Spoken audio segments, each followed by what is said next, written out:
नमस्कार मैत्रिणींनो, बाईचं टॅलेंट या यूट्यूब चॅनलमध्ये आपलं सहर्ष स्वागत। तर आज आपण नवीन बाईची डिझाईन पाहणार आहोत। तर मी काय केलेलं आहे, बाईची जी उंची आहे ती पूर्ण 6 घेतलेली आहे आणि आडवी जी रुंदी आहे ती 8.5 आहे। तर मी काय करणार आहे, उभी व आडवी आपल्याला 2-2 इंचाची खूण करून आपल्याला त्रिकोणी शेप काढायचा आहे। हा त्रिकोणी शेप जो आहे तो थोडासा फुगीर काढायचा आहे आणि आपल्याला कट करून घ्यायचा आहे।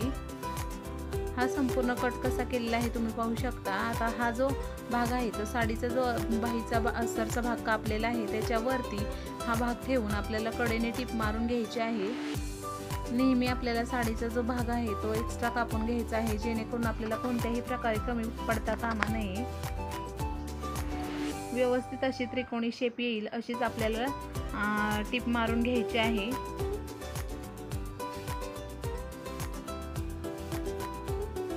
व्यवस्थित टिप मारून झाल्यानंतर जो मधला त्रिकोण आहे तो आपल्याला कट करून काढायचा आहे आणि आपल्याला ही बाही जी आहे ती पलटी मारून घ्यायची आहे। एक्स्ट्रा बाहीचा जो भाग आहे तो ही कट करायचा आहे खालून आणि मग आपल्याला कट करून घेतल्यानंतर आपल्याला ही जी बाही आहे ती पलटी मारून घ्यायची आहे आणि त्रिकोणाचे कोन जे आहे ते व्यवस्थित असे काढून घ्यायचे आहेत आणि नंतर याच्यावरून दाबटीप मारून घ्यायची आहे। तुम्हाला जर माझे व्हिडिओ आवडत असेल तर बाईचं टॅलेंट या यूट्यूब चॅनलला सबस्क्राईब, शेअर आणि लाईक करायला विसरू नका, जेणेकरून तुम्हाला नवनवीन जे व्हिडिओ आहे ते तुमच्यापर्यंत पोहोचतील। आता संपूर्ण दाबटीप टाकून झाल्यानंतर आपल्याला जो बाहेरचा साईडचा भाग आहे त्याच्यावरूनही आपल्याला टिप मारून घ्यायची आहे। व्यवस्थित अशी टिप मारून झाल्यानंतर आपल्याला जो एक्स्ट्रा कापडाचा जो भाग आहे तो कट करून काढायचा आहे।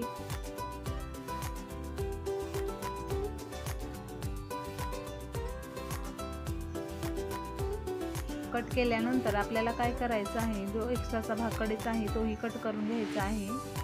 आता 2 इंचाची मी साडीच्या किनारीतली पट्टी घेतली होती, त्या पट्टीला आपल्याला एकावर दुमडून त्याच्यावरती टिप मारून घ्यायची आहे। व्यवस्थित अशी टिप झाल्यानंतर आपल्याला या साडीची जी पट्टी तयार केलेली आहे त्याच्यावरती आपल्याला फ्रिल करून घ्यायची आहे, म्हणजे प्लेट्स मारून घ्यायच्या आहेत छोट्या छोट्या। व्यवस्थित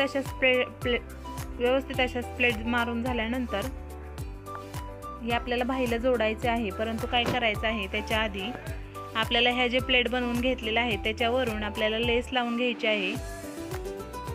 व्यवस्थित अशी लेस लावल्यानंतर हा भाग खूप छान दिसेल आणि उठावदार दिसेल। फ्रिलवरती लेस लावून झाल्यानंतर आपल्याला काय करायचं आहे, जी बाहीची किनार आहे त्याच्यावरतीही आपल्याला त्रिकोणी शेपमध्ये पूर्णपणे लेस लावून घ्यायची आहे।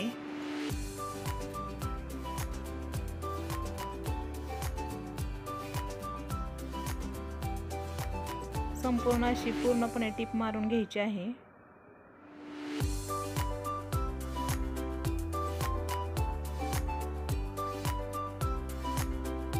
आता टिप मारून झाल्यानंतर ही फ्रिल जी आहे ती आपल्याला बाहीच्या खालच्या साईडला जोडायची आहे, परंतु याला मी अजून नाडीची थोडीशी डिझाईन बनवणार आहे।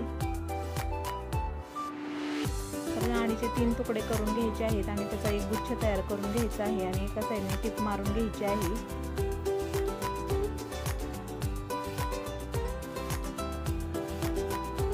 हा गुच्छ तयार झाल्यानंतर हा गुच्छ जो आहे तो एका साईडने थोडंसं कट करून घ्यायचा आहे आणि आपली जी फ्रिल आहे त्याच्या मधोमध आपल्याला खून करून घेऊन याच्यावरती ही लावून घ्यायचं आहे।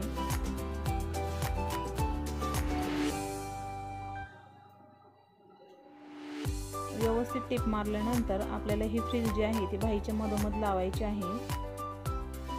फ्रिलचे जे एक्स्ट्राचे धागे आहेत ते कट करून काढायचे आहेत।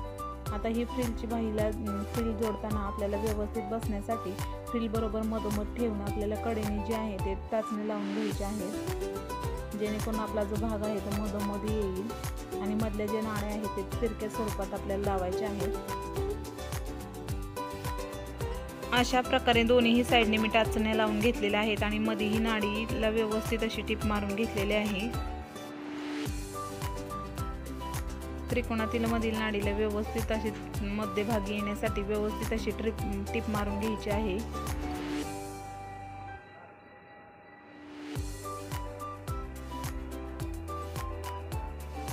नंतर याच्या आपल्याला टाचण्या काढून घ्यायच्या आहेत अशा प्रकारे आपली सुंदरशी बाही, छानशी बाही तयार झालेली आहे. तुम्हीही नक्की ट्राय करा. राहिलेले आपले जे मागची नाडी आणि फ्रिलचा भाग आहे तो कट करून काढायचा आहे. अशा प्रकारे आपली जी सुंदर बाही आहे ती तयार झालेली आहे आणि याच्यावरती आपण एक गोल्डनचं छानसं बटन बसवून घेणार आहे, जेणेकरून बाहीची डिझाईन खूपच सुंदर दिसेल. तुम्हीही नक्की ट्राय करा अशा प्रकारची बाही. थँक्यू.